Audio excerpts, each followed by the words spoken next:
හරි පුතේ එතකොට මම මේ කියන ඒවා චුට්ටක් අහන්න ඕනේ. දැන් පළවෙනි කොටස ඔයාලා ඔක්කොම බලලා තියෙන්නේ. දැන් දෙවෙනි කොටස තමයි අපි බලන්න යන්නේ පුතේ. එතකොට දෙවෙනි කොටසේ ප්‍රශ්න 10කට ඔයාලා උත්තර ලියලා තියෙන්න ඕනේ.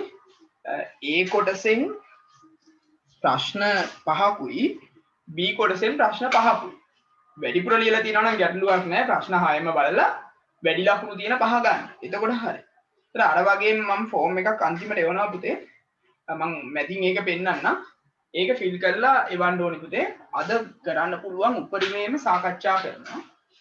බැරි වෙන ටිකට මම වීඩියෝ එකක් දානවා. අදින්ම මේ වැඩේ ඉවරයක් කරගන්න ඒක. ඒක ලේසිනේ පුතේ.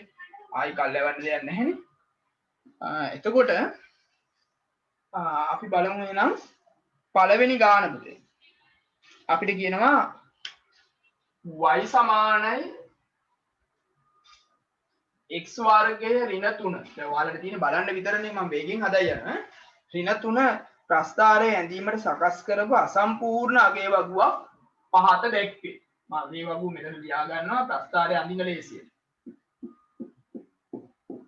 එතකොට පුරුදු විදියට දීලා තියෙන ඍණ 3 ඉඳන් ධන 3 වෙනකම් මෙතන 6 ඍණ 2 මෙතන ඍණ 2 1 6 එතකොට මෙතන 1 මෙතනට පුතේ බිංදුව ආදේශ කළාම x නැතුව ගිහිල්ලා ඍණ 3 වෙනවා. ඒත් හිස්තැන් දෙකට ලකුණු වලට දෙකක් ලැබෙනවා පුතේ. නිකම්ම ලියන්න පුළුවන්. ඊට පස්සේ අපිට කියනවා පුතේ ප්‍රස්ථාරය අඳින්නලු කොටු දෙක දෙක ලකුණු කරලා ප්‍රස්ථාරය අඳින්න ඕනේ පුතේ. කොටු දෙක දෙක ප්‍රස්ථාර කොලේ ලකුණු කරන්න ඕනේ. බලන්න හරියට ලකුණු වෙලා තියෙනවද කියලා. ඒක උඩම තියෙන්න ඕනේ 6.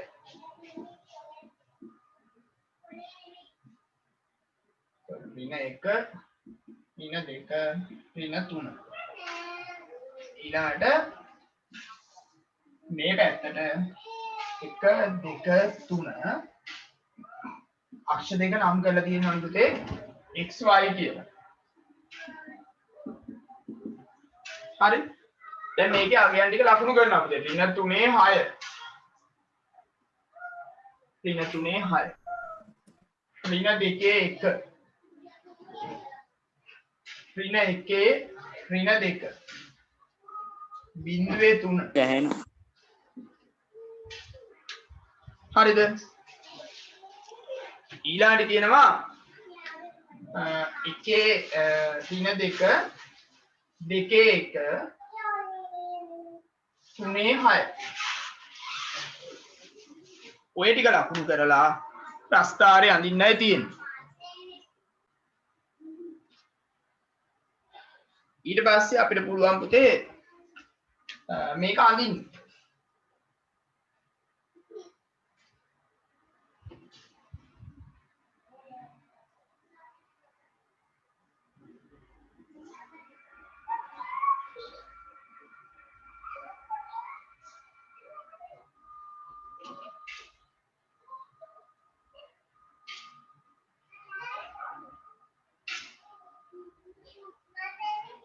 ප්‍රස්ථාරය සමීකරණය අපි පැත්තකින් ලියමු. එතකොට පුරුදු විදියට පුතේ ප්‍රස්ථාරය අඳිනවට ලකුණු 3ක් හම්බ වෙනවා. හරි? එතකොට ලකුණු 3 හම්බ වෙන්නේ පුතේ අක්ෂ දෙකට 1යි. ලක්ෂ ටික ලකුණු කළාට 1යි, සුමට වක්‍රයට 1යි කියන.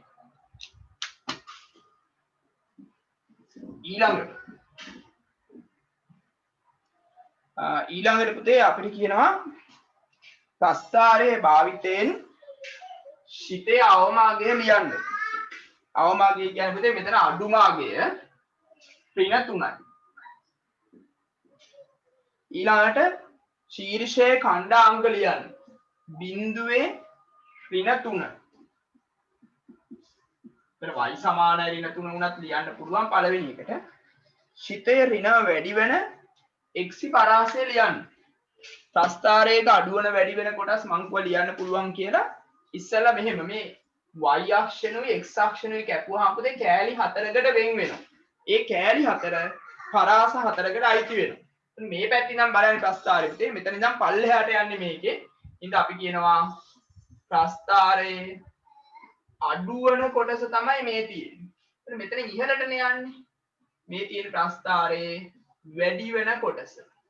ඊළඟට අඩුවන වැඩි වෙන කොටස් දෙක ධන ඍණ කියලා වෙන් කරනවා පුතේ. x අක්ෂයෙන් උඩ නම් අපි කියනවා ධන කොටස. x අක්ෂයෙන් උඩ නම් ධන, x අක්ෂයෙන් පහළ නම් ඍණ. එතකොට දැන් අපෙන් අහන්නේ පුතේ ඍණව වැඩි වෙන x යගේ පරාසය. මේක ඍණව වැඩි වෙන කොටස. මේක. එතන මේකට අදාළව පටන් ගන්න මෙතනින්. ඒ කියන්නේ x වලගේ බිඳුවයි ඉවර වෙන්නේ මෙතනින්. වචනයෙන් ලියනවා නම් බිඳුවත් මෙතන 1.7 විතර 1.678 ඔය එකක් ඇවිල්ලා තියෙනවා හරි මේ දෙන්න අතර අසමානතාවයක් විදිහට වල ලියලා තියෙනවා නම් මෙහෙම ඔය දෙකෙන් එකක් හරි C ඉහත ප්‍රස්ථාරයේ y අක්ෂය ඔස්සේ ඒකක එකක් ඉහළට විස්ථාපනය කරන ලැබෙන ශිතයේ සමීකරණය මේක කොහොමම එකක් උඩට අරන් යනවා පුතේ. මේ ඍණ 3න් හැරෙන හින්දානේ මෙතන ඍණ 3 වෙන්නේ. එකක් ඉහළට අරන් ගියාම ඍණ 2කින් හැරෙන්නේ. අපි ලියන්න පුළුවන් y සමානයි x වර්ගය ඍණ 2. හරිද? ඔයාලා කරපු එකක් අපි තියරි වලට කරලා තියෙන ඒවා ඒකයි මම ඉක්මනට කරගෙන යන්නේ. හොඳේ. ලකුණු අපි දෙමු මෙහෙම. මේ ඉලක්කම් දෙකට අපි දෙකක් දෙමු. මේකට එකක් දෙමු. මුළු ලකුණු 10යි.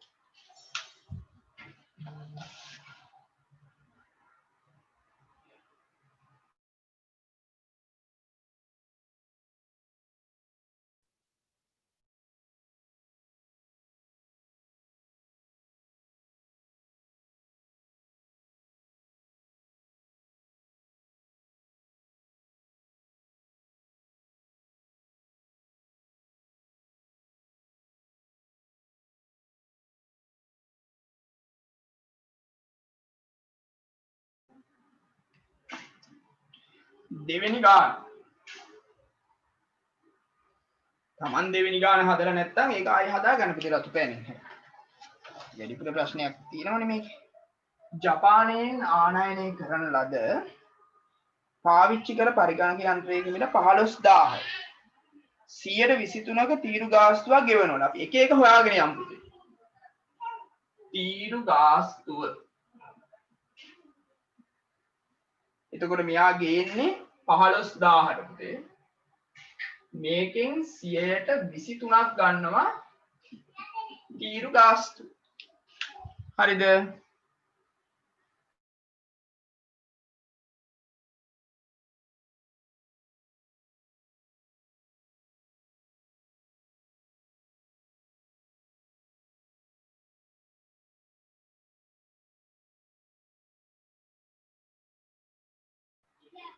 ඔයාලා ලැබෙයි පුතේ 3450යි. තීරු ගාස්තුව 3450යි. ඊළඟට කියන ඔහු පරිගණකයේ අලුත් වැඩියා කරන තව රුපියල් 1800ක් වියදම් කරන 2500ක ලාභයක් ලැබෙනසේ විකුණුම් මිල ලකුණු කරයි. එහෙනම් මෙයාගේ ලකුණු කරන මිල ලකුණු කළ මිල වෙන්නේ පුතේ මේ ටික ඔක්කොම අල්ලන ලකුණු කරන්නේ. ගත්ත 15000යි. තීරු ගාස්තු ගෙවුව 3450. ඊළඟට 1800ක් තව වියදම් කළාලු. ඒකයි. ඊට පස්සේ 2500ක ලාභෙකුත් ලැබුවා. ඒකයි. ඔය ටික ඔක්කොම අරගෙන තමයි මෙයා මිල ලකුණු කරන්නේ පුතේ. බලමු අපි කීයක් එනවද කියලා.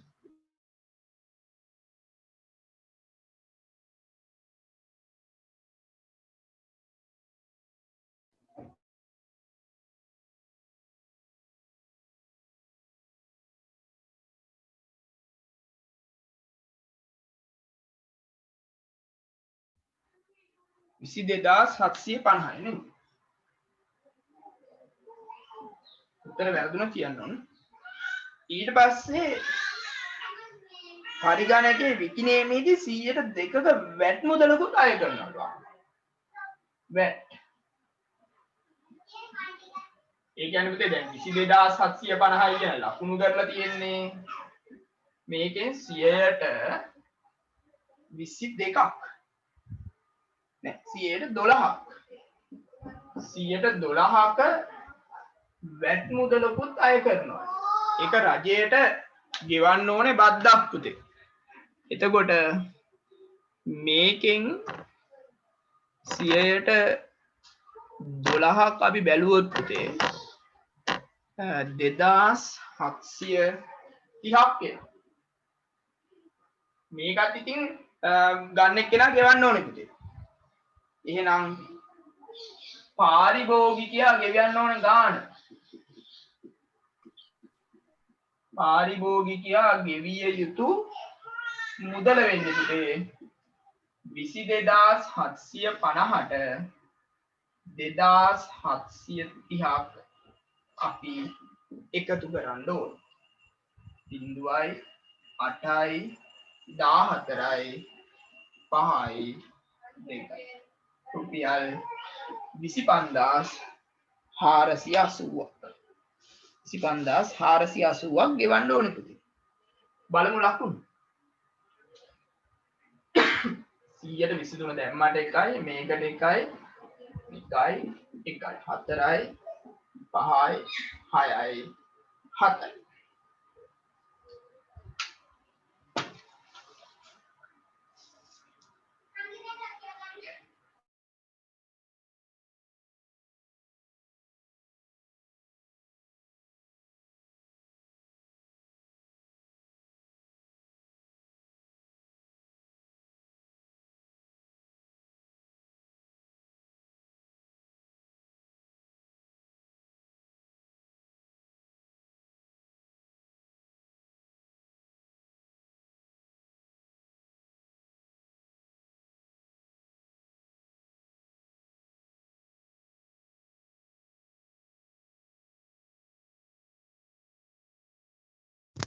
සර් ඇහෙන්නේ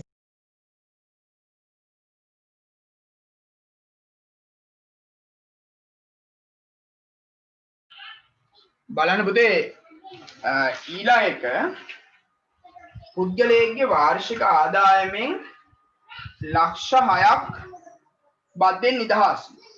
ඊට පසු වැඩි වන ආදායම් සඳහා 15%ක බද්දා ගෙවන්න ඕන. වාර්ෂික ආදායම 840,000 නම් වාර්ෂික ආදායම් බද්ද කොපමණ දහනවද? ඉස්සෙල්ලාම අපි බලන්න ඕනේ පුතේ බදු ගෙවිය යුතු ආදායම. බදු ගෙවිය යුතු ආදායම. එතකොට 840,000න් ලක්ෂ 6ක් අඩු කරනවා. ඒ බද්දෙන් නිදහස්නේ පුතේ ලක්ෂ 6ක්. රුපියල් 240,000කට බදු ගෙවන්න ඕනේ. එහෙමනම් පුතේ ආදායම් බද්ද වෙන්නේ 240,000න් 100%ක්. එතකොට ඔය විදිහට බද්ද ගෙවුවා නම් හරි පුතේ. අපි බලමු අගය කොහොමද කියලා.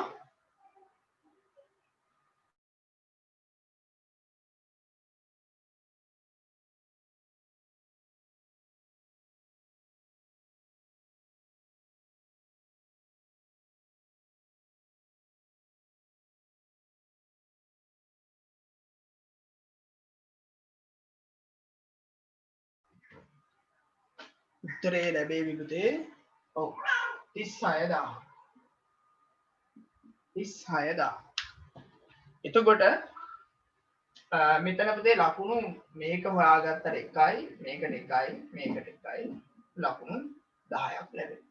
ප්‍රශ්නයක් අහනවා පුතේ ඉස්සෙල්ලා එකේ 100ට 123න් වැඩි කරලා අවසාන උත්තරයට ගෙනාවොත් තීරු ගාස්තු 123න් වැඩි කරලා එකපාරම හොයාගත්තොත් මොකද කියලා ප්‍රශ්නයක් නැහැ පුතේ. මේ අවසාන මගේ උත්තරෙත් එක්ක සමාන වුණා නම් ඔයාලට ලකුණු ටික හම්බ වෙනවා. ඒකට මම ලකුණු 7ක් වෙන් කළානේ. දැන් අවසාන උත්තරය ඇවිල්ලා නේ. එතන ලකුණු 7ක් තියෙනවා. එළිම 7ක් දාගන්න.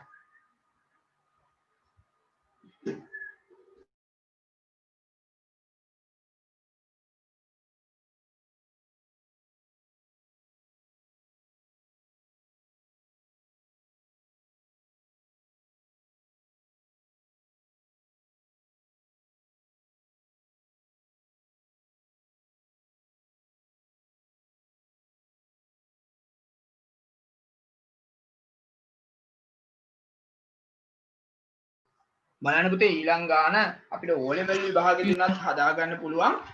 ඉතාලම ලේසි Excuse me, sir. Excuse me, sir.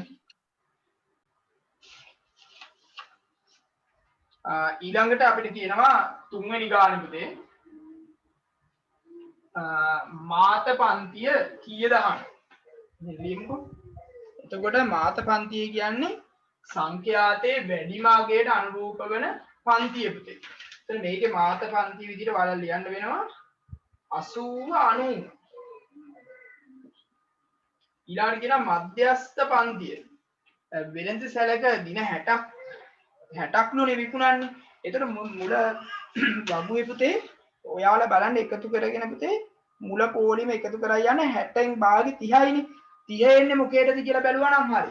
6යි 8යි එක්කහු කළාම 14යි 14යි 9යි එක්කහු කළාම 23යි 23යි 15යි එක්කහු කළාම 30 පැනලා යනවා කොහොමද? ඒ කියන්නේ 30 තියෙන්නේ 80 90ෙම තමයි.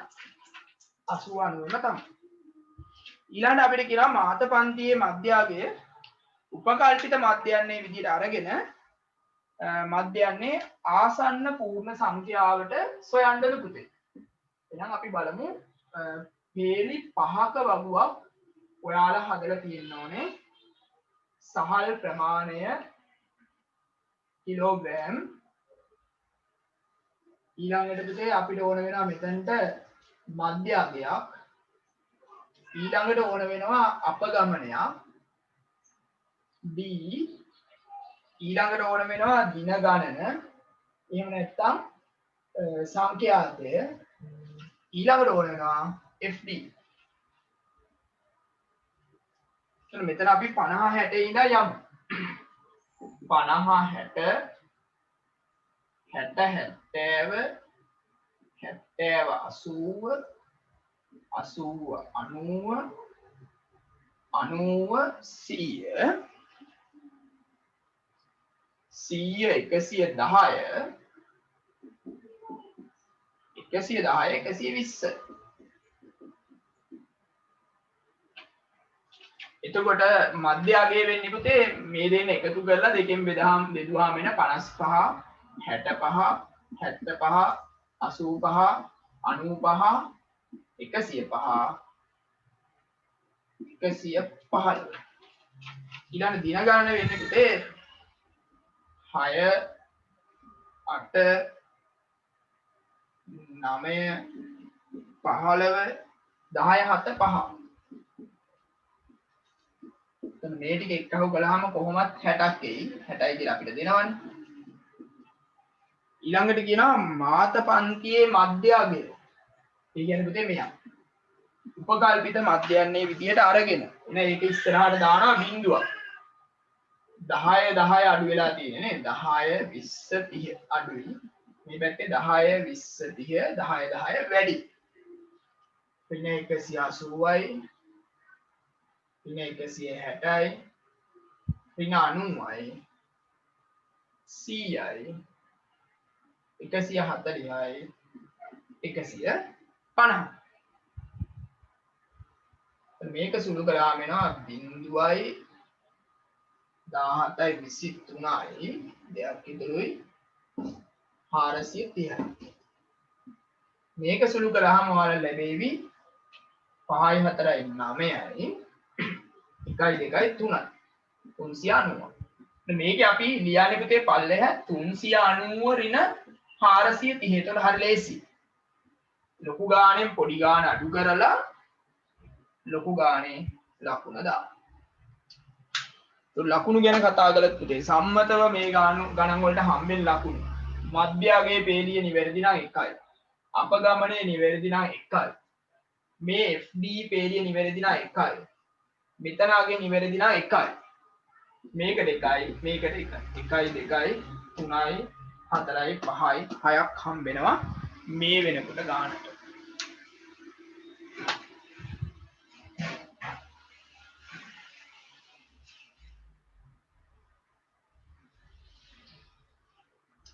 ඊට පස්සේ අපිට මධ්‍යයන්නේ හොයන්න කියනවානේ පුතේ. ඒත් අපේ සමීකරණේ පුතේ. සැබෑ මධ්‍යයන්නේ සමානයි උපකල්පිත මධ්‍යන්නේ ධන අපගමන වල මධ්‍යන්නේ මම කියලා දීලා තිනා සමා සමානයි උමා ධන අමා කියලා මතක තියාගන්න කියලා. උපකල්පිත මධ්‍යන්නේ වෙන්නේ 85. අපගමන වල මධ්‍යන්නේ කියන්නේ මේ දෙන්න බෙදුවාම එන එක. ඍණ 40 60න් බෙදුවාම එන ධනයි ඍණ එක ළඟ ලකුණු දෙකක් තියෙනකොට අපි ඒක වරහණක් ඇතුලේ දානවා. ඍණ දැන් මේක බෙදන්නනේ තියෙන්නේ 0.6 කියලා ඔක දිගට යනවා ඉවරයක් වෙන්නේ නැහනේ 6යි 7යි කියලා තිබ්බත් කමක් නැහැ 85.0ෙන් ඔන 6 විතරක් තියෙමුද දශම 6ක් අඩු කරනවා සමහර දශම 7ක් අඩු කරලා ඇති ගැටලුවක් නැහැ වඩා හොඳයි 10න් 6 ගියාම 4යි 4යි 8යි එහෙම අඩු කළා නම් ඔයාලට ඇවිල්ලා ඇති 84.3 මෙහෙම කළා නම් එයි 84.4 මොනවා කළත් අපිට කියන්නේ පුතේ ආසන්න පූර්ණ සංඛ්‍යාවට දෙන්න කියලානේ එහෙනම් ඉතින් මේක වැඩියෙන්ම ළඟ 84 කිලෝග්‍රෑම් 84යි එහෙම වෙනසක් තියෙන හින්දා තමයි ආසන්න පූර්ණ සංඛ්‍යාවට දෙන්න කියන්නේ එතකොට 7යි මේක හරියට ලියුණාට තව එකක් දෙමු මෙන්න මේ පේලියක් නිවැරදි නම් 8යි. හරිනේ. 1 2 3 4 5 6 7 8ක් දීලා තියෙනවා. අන්තිම එකට අපි දෙමු ලකුණු දෙකක්. අපිට කියනවා පුතේ කිලෝග්‍රෑම් 100ට වඩා විකුණන දින ගාන 100ට වඩා කිව්වම මෙතනින් මෙහාටනේ පුතේ 100ට වඩා විකුණනවා දින 7යි 5යි 12ක් පුතේ. ඒ දින ගාන මුළු දින ගානේ ප්‍රතිශතයක් ලෙස 12යි මුළු දින ගාන 60යි වැඩි කිරීම 100ට 20 තව ලකුණු දෙකක් දෙන්න පුළුවන් පුතේ මේක ලිව්වට 1යි මේක ලිව්වට 1යි ඔක්කොම ලකුණු 10 හැම ගානටම ලකුණු 10යි හරිනේ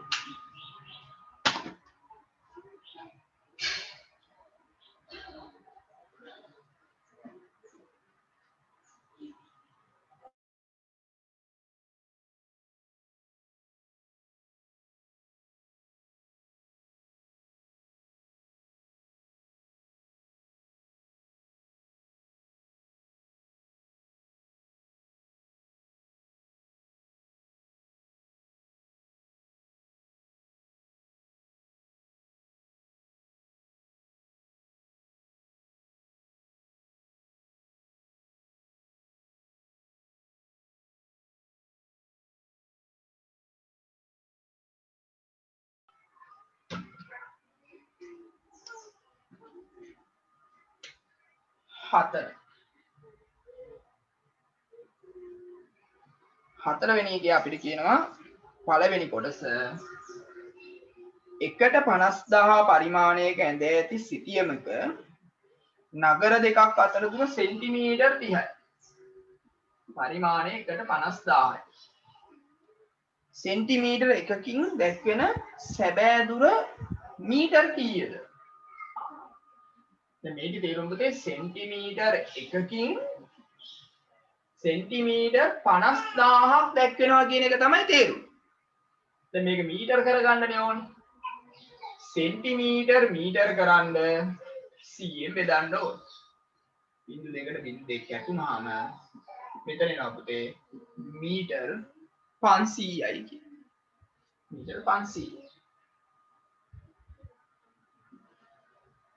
ඊළඟ දෙවෙනියට මෙම නගර දෙක අතර සැබෑ දුර කිලෝමීටර කීයද? දැන් පුතේ සෙන්ටිමීටර එකකින් මීටර 500ක් දැක්වෙනවානේ. එහෙනම් අපිට කියනවා සෙන්ටිමීටර 30යිලු නගර දෙක අතර දුර. එහෙනම් ඉතින් 500 30ෙන් වැඩි කරනවා. 5 වරක් 3 15යි බිංදු 3යි. නගර දෙක අතර දුර පුතේ මීටර් 15000යි. කිලෝමීටර්නේ අහන්නේ. මීටර් කිලෝමීටර් කරන්න 1000ෙන් මෙතනවා. කිලෝමීටර් 15ක් කියලා ලැබෙනවා. අපි දෙමු ලකුණු මේකේ මීටර් 500 හොයාගත්තට ලකුණු දෙකක් දෙන්න. එකපාර ලියලා දෙන්නත් පුළුවන් සමහරට මේක නම්.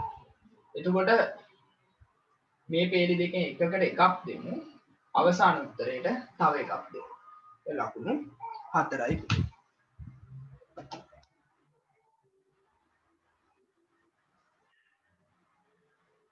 අර ප්‍රශ්නයක් අහනවා මීටර 500 වෙනකොට කිලෝමීටර් 0.5 දැම්මට කමක් නෑ නේද කියලා. ඒකේ කමක් නැහැ. හැබැයි මෙතන මේ ප්‍රශ්නයක් තියෙනවා නේද? මේ මීටර් 500 මීටර වලින් නේද පුතේ අහන්නේ. ඒ හින්දා දැන් මේ කොහොම පාස් කරගෙන ඇවිල්ලා තියෙන හින්දා ගැටලුවක් නැහැ. ලකුණු දාගන්න විභාගයේදී කල්පනාවෙන් අහන එකට උත්තරේ දෙන්න පුතේ. මෙතන 0.5 දාලා 30න් ගුණ කරන්න පුළුවන්. ඒක නම් කිසි ගැටලුවක් නැහැ. දැන් දාගන්න පොඩ අර වගේ ඒවා ගැන සැලකිලිමත් වෙන්න. ඊළඟට B B කොටසේ පුතේ මම ඉස්සෙල්ලාම දල සටහනක් අඳිනවා. දල සටහනක් අඳිනවා. සමතලා බිමක එක්තරා ස්ථානයක සිටින රමේෂ් ඔහුට ඉදිරියෙන් පිහිටි සිරස් කොඩි ගසක මුදුනේ ආරෝහණ කෝණය 45 ලෙස දකි. මෙහෙම ප්‍රශ්නයක් තියෙන්නේ. කොඩි ගහක් තියෙනවා. මේ ඉස්සරහා ඉඳන් මෙයා බලනවා කොඩි ගහ දිහා. අංශක 45ක ආරෝහණ කෝණයකින් දකිනවා. එතෙන් සිට මීටර් 30ක් කොඩි කණුවෙන් ඉවතට ගමන් කළ විට මම මේ අඳපු විදිය නම් මෙහෙනේ පුතේ. මීටර් 30ක් ඉවතට ගමන් කළාම කොඩි කණුව මුදුනේ ආරෝහණ කෝණය අංශක 30යි. අංශක 30ක් කියලා දකිනවා. දැන් අපිට කියනවා සෙන්ටිමීටර එකකින් මීටර් 10ක් දැක්වෙනසේ ඉහත තොරතුරු ඇසුරින් පරිමාණ රූපයක් අඳින්න. පරිමාණය වෙන්නේ සෙන්ටිමීටර එකකින් මීටර 10ක් දැක්වෙනවා. එහෙමනේ වෙන්න ඕනේ පුතේ. එතකොට දැන් ඔයාලා ඇඳලා තියෙනවනේ මෙහෙම. මේම රේඛාවක් අඳින්න. මේ කෙරෝලෙන් අංශක 30ක් අඳිනවා. දැන් 10න් බෙදලානේ අඳින්න ඕනේ. 30 10න් බෙදුවාම 3යි. සෙන්ටිමීටර් 3ක් මාක් කරලා අංශක 45ක් අඳින්න. ඊළඟට මේ කැපෙන තැන ඉඳන් පුතේ හරි කෙලින් ඉරක්. එහෙන් බැන ලම්බයක් නිර්මාණය කරන්න. මම එදා ඉස්සර නිර්මාණ වල කියලා දීලා තියෙන්නේ. කොහොම හරි කමන්නේ කෙලින් ඉරක් මෙහාට අඳින්න. ඇඳලා මේ දිග සෙන්ටිමීටර වලින් මැන ගන්න පුළුවන් අපිට. එතකොට කොඩි කණුවේ උස වෙන්නේ ඔය ලැබෙන ගාන ගුණ කරන්න ඕනේ පුතේ පරිමාණයෙන්. ඔය ලැබෙන ගාන පරිමාණයෙන් ගුණ කරන්න ඕනේ. එතකොට අපි ගමු මේවට ලකුණු දීලා ඉන්නකො ඉස්සෙල්ලා. අංශක 30 ඇඳට ලකුණු දෙකක්ම දෙමු පුතේ. 45ට එකක් දෙමු නැත්නම් බෑ නේද? එතකොට 2යි 4යි 6යි 7යි මේකට 1යි 8යි ඊළඟට මේ දුර මැන්නට 1යි 9යි මේකට 1යි 10යි.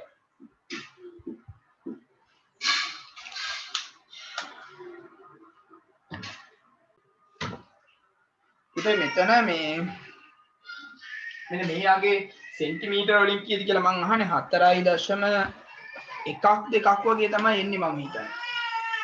මම නම් ආවේ 4.2ක් වගේ. 0.2ක වෙනසකට අපි ලකුණු දෙමු. ඒ කියන්නේ 40 ඉඳන් 44 වෙනකන් තියෙන ආගයන් වල ලකුණු දෙමු මෙතන. එතකොට හරිනේ. 40 සිට 44 දක්වා ඒවට ලකුණු දෙමු.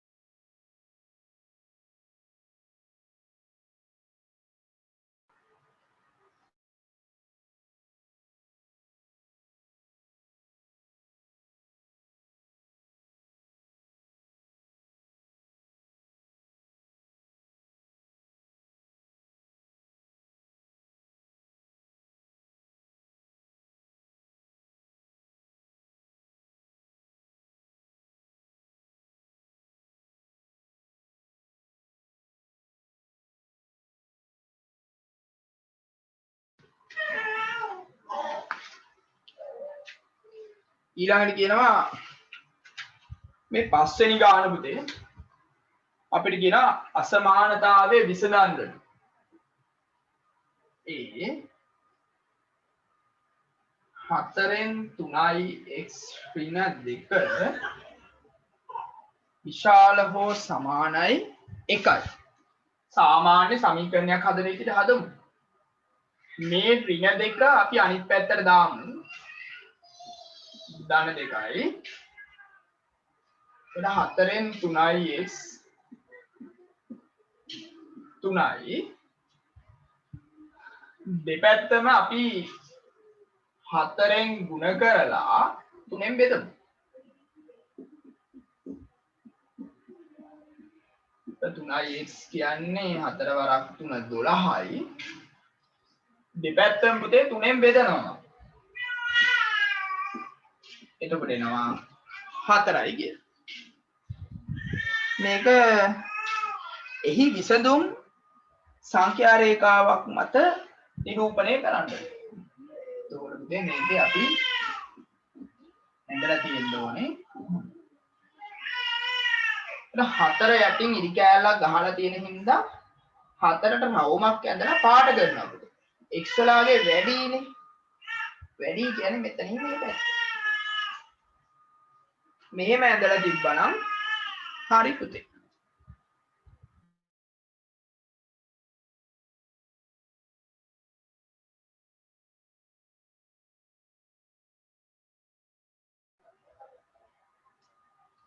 අපිට පුළුවන් ලකුණු දාගන්න පුතේ මේ වගේ තැනකට හැදුවොත් අපි එකක් දෙමු. ඊළඟට මේ උත්තරේට එකක් දෙමු. මේක ඇඳට දෙකක් දෙමු. මේ වෙනකන් ලකුණු 4ක් තියනවා දාන්න. ඊළඟ කොටසට අපි ලකුණු 6ක් දෙමු. ඊළඟ එකේ කියනවා අපිට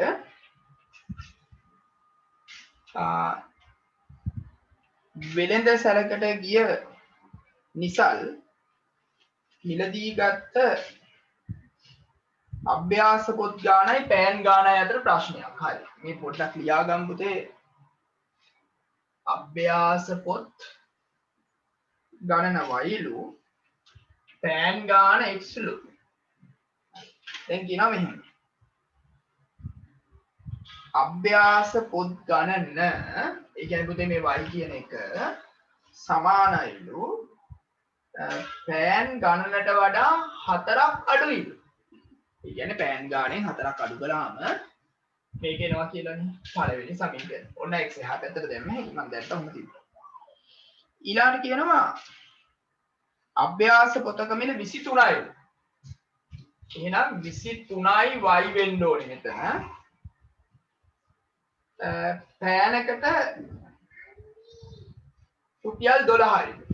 එහෙනම් 12යි x වෙන්න ඕනේ.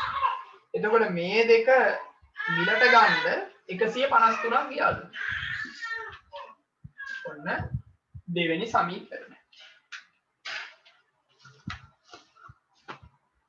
තව ලකුණු දෙකක් හම්බ වෙනවා පුතේ. මේකට එකයි මේකට එකයි.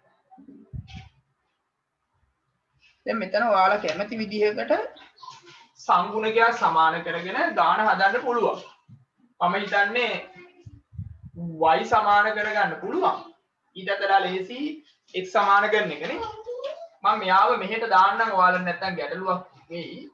ධන x මෙහෙට දැම්මහම ඍණ x පුතේ සමානයි ඍණ 4යි. හරි. කොහොමද තියන්නම්කෝ? පළවෙනි එක මම 12න් වැඩි කරනවා. එතකොට එනවා පුතේ 12යි y ඍණ 12යි x සමානයි 12 වරක් 4 48යි. දැන් ධනයි ඍණයි තියෙන්නේ 2යි 3යි එකතු කරනවා පුතේ. එතකොට එනවා 23යි y ධන 12යි x ධන 12යි y ඍණ 12යි x 153. ඉතින් මෙහෙම නෙවෙන්නේ එකතු කිරීම ඍණ 48නේ. ධනයි ඍණයි ඍණනේ කොහොමද? ඍණ 48යි. හරිද?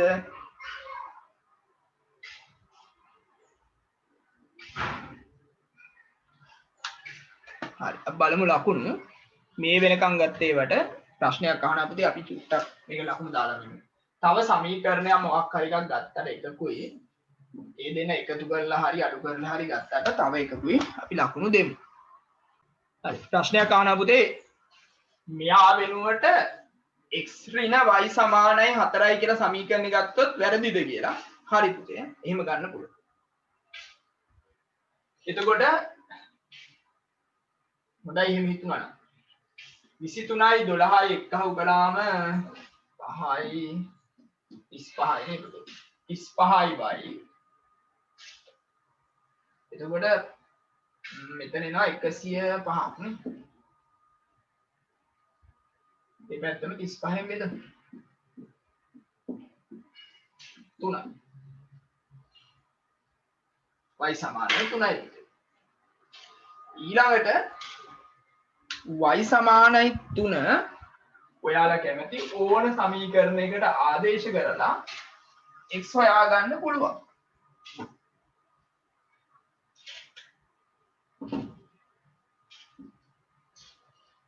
y සමානයි 3 කැමති ඕන එකකට ආදේශ කරනවා. මම ආදේශ කරනවා පුතේ පළවෙනි එකට.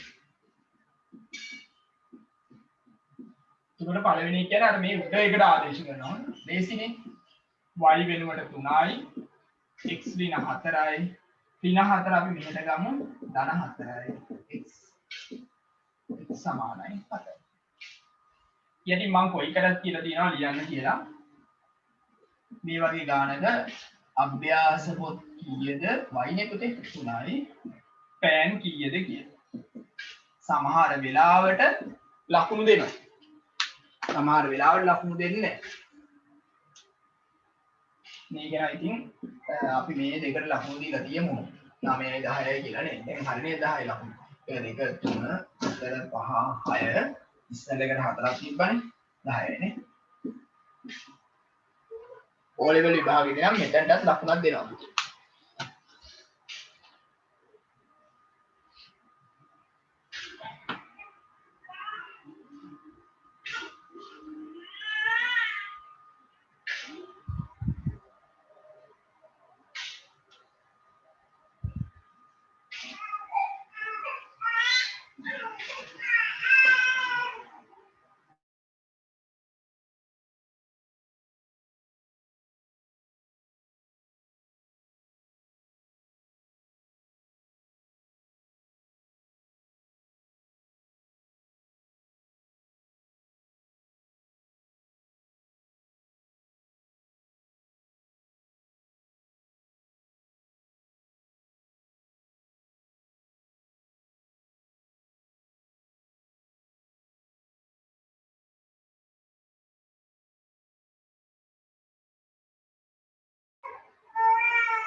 හයවෙනි එක පුතේ සුළු කරන්න කියලා කියනවා. 4 බෙදීම x ධන 4 ප්‍රකාශනයක් ඉඳ වරහණක් ඇතුළේ ලිව්වා. 3 බෙදීම x ඍණ 1. එතකොට අපි කරන්න ඕනේ පුතේ පොදු හරයකට ගන්න එක. පොදු හරයකට ගමු. මේ දෙන්න මාරු කරලා වැඩි කරලා හරිනේ. මෙයා වැඩි කරනවා x ඍණ 1කින්. මෙයා වැඩි කරනවා පුතේ x ධන 4. හරිනේ. එතකොට මේකේ හරය ඔහොමම තියන්න පුළුවන්. පද දෙක මාරු වුණාට කමක් නැහැ. ඊට පස්සේ 4යි x ඍණ 1 ඍණ 3යි x ධන 4. දැන් අපිට පුළුවන් උඩ වරහන් ටික අයින් කරන්න. x ධන 4යි x ඍණ 1යි. මේ දෙන්න ගුණ කළාම පුතේ 4යි x 4 වරක් එක 4යි ඍණ 3යි x ඍණයි ධනයි ඍණ 4 වරක් 3 12යි. මෙතන එනවා x ධන 4යි x ඍණ 1යි 4යි x වලින් 3යි x ගියාම 1යි x 12යි 4යි 16. අපි ලකුණු දෙමු පුතේ. මේ වගේ අවස්ථාවක් හරහා සුළු කරන්න බෑ. මේ පේරි දෙකක්වත් තියෙන්නේ බෑ. ලකුණු දෙකක් දෙමු. අවසාන උත්තරේට අපි දෙමු තව ලකුණු එකක්. දෙකක් දෙමු. 2 2 4. කොහොම හරි නම් ලකුණු 4යි. හරි. ඊළඟට P කොටස. අපිට කියනවා මේ ත්‍රිකෝණයේ පුතේ වර්ගඵලය 70යිලුවා. ත්‍රිකෝණයේ වර්ගඵලය සඳහා ප්‍රකාශනයක් භාගයේ ගුණ කිරීම ත්‍රිකෝණය අඩංගු පාද දෙකේ ගුණිතය පුතේ. මෙතන වරහණක් දාලා ලියන්නේ. තව සුළු කරගන්න පුළුවන් දෙකට දෙක කපලා. මෙහෙම හරි දෙකට දෙක කපලා x x ධන 3 හරි ඕන එකක්. ඊළඟට අපිට කියනවා මේ වර්ගඵලය 70යිලු පුතේ. එතකොට අපිට පුළුවන් x x ධන 3 සමාන කරන්න 70ට. වරහණ අයින් කරමු. x වර්ගය ධන 3යි x. මෙයා මේ පැත්තට ගේමු. ඍණ 70 සමානයි බිඳුවයි. x කියලා දාගමු. 70 සාධක හදනවා පුතේ. අග ඍණ හින්දා අඩු කළාම 3ක් එන්න. 10 වරක් 7ෙන් සුළු කළ හැකි අපිට. 10න් 7ක් අඩු කළා නම් තමයි ධන 3 වෙන්නේ පුතේ. නෑ එකක් ධන 10 අනිත් එක ඍණ 7. එතකොට එනවා x ධන 10 සමානයි බිඳුව හෝ x ඍණ 7 සමානයි බිඳුවයි පුතේ. ධන 10 මෙහෙට දාමු ඍණ 10යි. ඍණ 7 මෙහෙට දාමු ධන 7යි. හරි. ඔන්න ඒක විසඳුවා. ඊට පස්සේ කියනවා ඒක දිග ඍණ වෙන්න බෑනේ පුතේ. දිග ඍණ වෙන්න බෑ. ඒ හින්දා x සමානයි 7 වෙන්න. ඒක තමයි ගන්න වෙන්නේ. අපෙන් අහන්නේ පුතේ PQ පාදයේ දිග. PQ කියලා කියන්නේ 2x නේ. 2x කියලා කියන්නේ 2 වැඩි කිරීම 7 සෙන්ටිමීටර් 14යි. අගේ ඒකක ලියන්න පුතේ අවසාන උත්තරේට. එතකොට අපි දෙමු මෙතනට තව ලකුණු දෙකක් දෙමු. 6යි. 7යි. එතන දෙකක් දෙමු. දැන් බලන්නකෝ 2යි 4යි 5යි 6යි 7යි 8යි